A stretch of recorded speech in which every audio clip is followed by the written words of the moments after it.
नमस्कार दोस्तों, आज हम लोग जो है क्लास 10th का पहला चैप्टर जो है फिजिक्स का करने वाले हैं। इसका हम लोग ऑब्जेक्टिव क्वेश्चन 25 ऑब्जेक्टिव क्वेश्चन करेंगे। ठीक है, तो चलिए पहला क्वेश्चन हम लोग देखते हैं। देखिए, पहला क्वेश्चन है प्रकाश की किरणें गमन करती है। तो प्रकाश की जो किरण होती है वो गमन कैसे करती है वो हम जानेंगे। प्रकाश की किरण कैसे गमन करती है।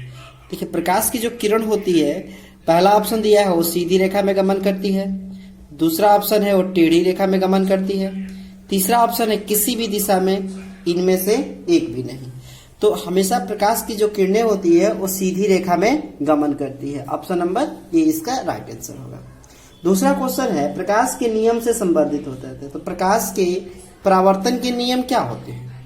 तो प्रकाश के परावर्तन के तो दो नियम होते हैं, आपतित किरण, परावर्तित किरण और आपतन बिंदु पर डाला गया विलंब, तीनों एक ही तल में होते हैं। दूसरा क्या होता है, आपतन कोण परावर्तन कोण के बराबर होते हैं।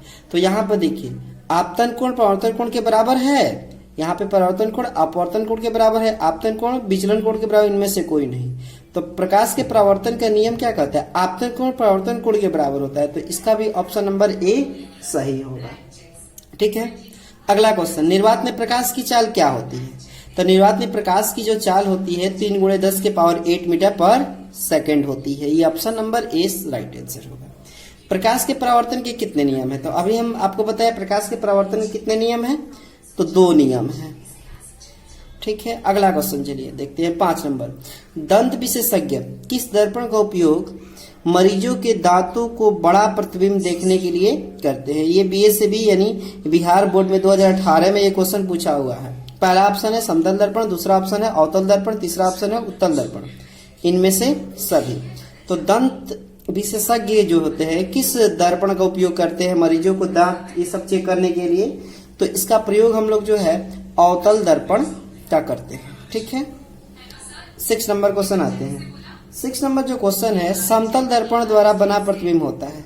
तो समतल दर्पण में प्रतिबिंब जो बनते हैं वो हमेशा कैसे बनते हैं। समतल दर्पण में प्रतिबिंब जो बनते हैं वो काल्पनिक बनते हैं। ठीक है, ऑप्शन नंबर बी आंसर हो जाएगा। आते हैं हम लोग 7 नंबर पर, सर्च लाइट का परावर्तक सतह होता है। सर्च लाइट जो होती है, जो सर्च लाइट होता है उसका परावर्तक सतह कैसा होता है, उत्तल होता है कि अवतल होता है कि समुत्तल होता है कि इनमें से कोई नहीं होता है। तो इसका जो आंसर है, सर्च लाइट जो होता है अवतल जैसा परावर्तक सतह होता है। 8 नंबर क्वेश्चन आते हैं हम लोग, समतल दर्पण से वास्तविक वस्तु का प्रतिबिंब, वास्तविक वस्तु का जो बना प्रतिबिंब होता है वो कैसा होता है। तो समतल दर्पण में जो वस्तु का वास्तविक प्रतिबिंब बनता है वो कैसा होता है। तो इसका जो आंसर होगा, पहला ऑप्शन है आभासी या छोटा, दूसरा ऑप्शन है आभासी या बड़ा, तीसरा ऑप्शन है आभासी वस्तु के आकार का, या डी ऑप्शन वास्तविक। तो इसका जो आंसर होगा क्या होगा, इसका आंसर, तो इसका आंसर होगा आभासी और वस्तु के आकार का होगा। ठीक है, अगला क्वेश्चन आते हैं हम लोग, वास्तविक वस्तु का आभासी प्रतिबिंब बनता है। अगर कोई वस्तु वास्तविक है तो उसका आभासी प्रतिबिंब कब बनता है। ऑप्शन है इसका समतल दर्पण, ऑप्शन बी है उसका उत्तल दर्पण, ऑप्शन सी है अवतल दर्पण, इनमें से कोई नहीं। तो इसका कौन सा ऑप्शन सही होगा। तो देखिए, वास्तविक प्रतिबिंब जो होता है, वास्तविक वस्तु का आभासी जो प्रतिबिंब बनता है वो समतल में भी बनता है, अवतल में भी, उत्तल में, तीनों कंडीशन बनता है। तो इनमें से ये आपका डी ऑप्शन सही हो जाएगा। ठीक है, अगला क्वेश्चन आते हैं, कौन सा किरण, अगला जो क्वेश्चन है आपका क्वेश्चन है, देखिएगा, कौन सा किरण सही नहीं है। इसमें कौन सा किरण आलेख जो है वो सही नहीं है, ये हमको देखना है। तो देखिए, किरण आलेख यहाँ पर देखिए, ये टच तो नहीं किया है, इसको टच कहाँ करना चाहिए, एकदम इस पॉइंट पे टच करना चाहिए। तो हमें आशा है कि ये तो गलत है, और हम जानते हैं कि आपतन कोण परावर्तन कोण के बराबर होता है। तो ये 40 तो ये भी 40 होना चाहिए, ये 45 तो ये भी 45 होना चाहिए। तो ये बात गलत है, बात समझ में आ रहा है। अब यहाँ पे आते हैं, ये देखिए, ये प्रकाश आया और यहाँ से देखिए दर्पण से टकराया नहीं, एक पॉइंट से गुजर गया। तो ये कभी ऐसा नहीं होता है कि आया किसी पॉइंट से, अब ये दर्पण से टकराएगा तो ये रेखा से ही टकरा कर चला गया। तो रेखा से कभी टकरा कर तो बाहर जाएगा ही नहीं, क्योंकि यहाँ पे जो है ये, अगर मान लीजिए कि कुछ नहीं है, अब हम आकाश में ऐसे ही हम रख देंगे तो प्रकाश टकराएगा, नहीं टकरा पाएगा। तो किसी दर्पण से टकरा कर, तो ये भी बात गलत है। और यहाँ पे देखिए प्रकाश है दर्पण से टकरा के इधर है, तो ये आपतन कोण परावर्तन कोण हो गया 30-30 है, तो ये तो बराबर है, यानी ये सही है। यानी इसमें कह रहा है कि सही नहीं है, कौन बताना है, तो ए और बी सही नहीं है, यानी ऑप्शन नंबर इसका डी राइट आंसर हो जाएगा। चलिए हम लोग आगे करते हैं, आगे 11 नंबर क्वेश्चन हम लोग करते हैं। 11 नंबर क्वेश्चन देखिएगा कि वास्तविक वस्तु का हमेशा सीधा प्रतिबिंब बनाने वाला दर्पण कौन सा होता है। तो इसमें जो होता है आपका हमेशा जो होता है वास्तविक जो वस्तु होता है उसका सीधा प्रतिबिंब बनाने वाला जो दर्पण होता है हमेशा कौन सा दर्पण होता है, तो समतल और उत्तल दर्पण होता है। ठीक है, अगला क्वेश्चन आते हैं। घिसा कांच होता है, घिसा जो कांच होता है उसमें प्रतिबिंब जो होता है सही से नहीं दिखाई देता है, यानी वो सही से नहीं दिखाई देता, यानी कुछ दिखाई हल्का फुल्का दिखाई देता है। इसका मतलब इसका ऑप्शन जो हो जाएगा पारभाषक हो जाएगा, यानी अधूरा प्रतिबिंब दिखाई दे।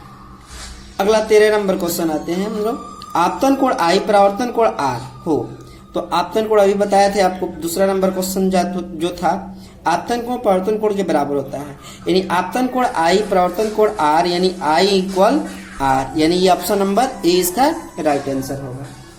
14 नंबर क्वेश्चन आते हैं। वस्तु से छोटा प्रतिबिंब बनता है, तो वस्तु से छोटा प्रतिबिंब कब बनता है, अवतल दर्पण बनता है कि उत्तल में कि समतल में कि ए और बी दोनों सही है।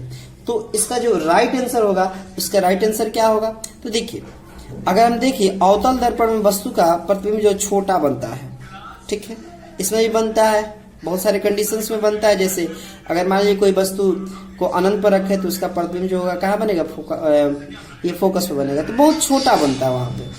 साथ साथ में उत्तल दर्पण में भी प्रतिबिंब बनता है, तो और समतल दर्पण में तो वस्तु के बराबर प्रतिबिंब बनता है। तो छोटा प्रतिबिंब दो कंडीशन में बनता है, अवतल में और उत्तल में। तो ऑप्शन नंबर इसका डी सही होगा, ए और बी दोनों सही है।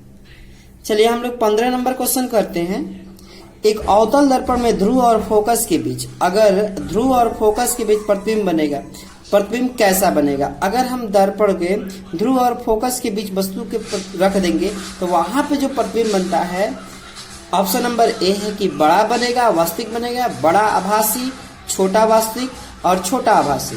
तो उसका प्रतिबिंब कैसा बनेगा, तो इसका ऑप्शन नंबर क्या हो जाएगा आपका 15 का ऑप्शन नंबर डी हो जाएगा। ऑप्शन नंबर इसका डी हो जाएगा। अब कैसे होगा, तो ऑप्शन नंबर डी देखिए, अगर मान लीजिए कोई अवतल दर्पण है, ये मान लीजिए कि अवतल दर्पण है, ये आपका अवतल दर्पण है, ठीक है ना। अब यहाँ पे हम लोग इस तरीके से, ये तो पोल है आपका, ये फोकस है, ये आपका फोकस है, ये आपका वक्रता केंद्र है। बोल रहा है कि दर्पण के ध्रुव और फोकस के बीच, इसके बीच यहाँ पे प्रतिबिंब रख देंगे, तो यहाँ पे रखेंगे तो सीधा जाएगा इसका लाइट और इस तरीके से रिफ्लेक्ट होगा, तो ये रिफ्लेक्ट होगा।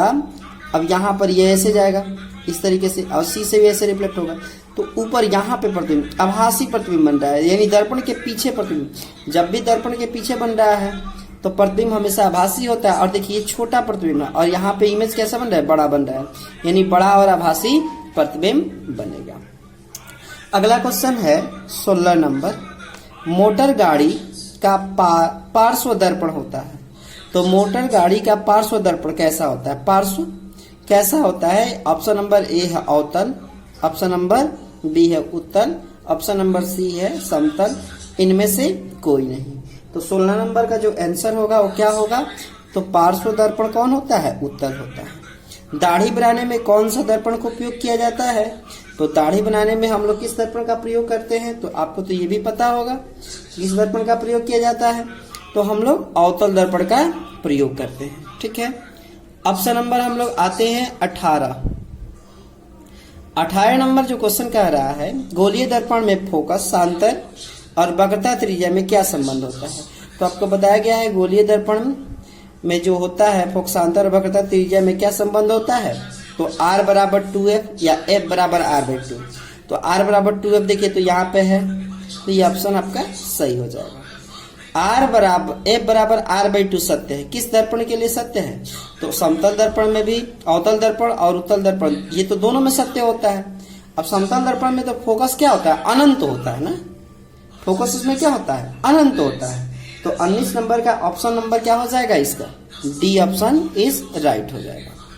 आगे 20 नंबर हम लोग क्वेश्चन करते हैं। 20 नंबर क्वेश्चन कि आवर्धन m ऋणात्मक मान बताता है। तो आवर्धन जो होता है m ऋणात्मक मान बताता है, किस अपेक्ष में बताता है? वस्तु के सापेक्ष प्रतिबिंब उल्टा है, वस्तु के सापेक्ष प्रतिबिंब सीधा है, वस्तु से प्रतिबिंब छोटा है और वस्तु से प्रतिबिंब बड़ा है। तो ये किस फॉर्म में बताता है? तो ये जो आपका आंसर हो जाएगा, जब भी m जो होगा अगर माइनस में होता है तो हमेशा प्रतिबिंब कैसा बताता है? उल्टा बताता है। अगर प्लस में हो तो सीधा बताएगा।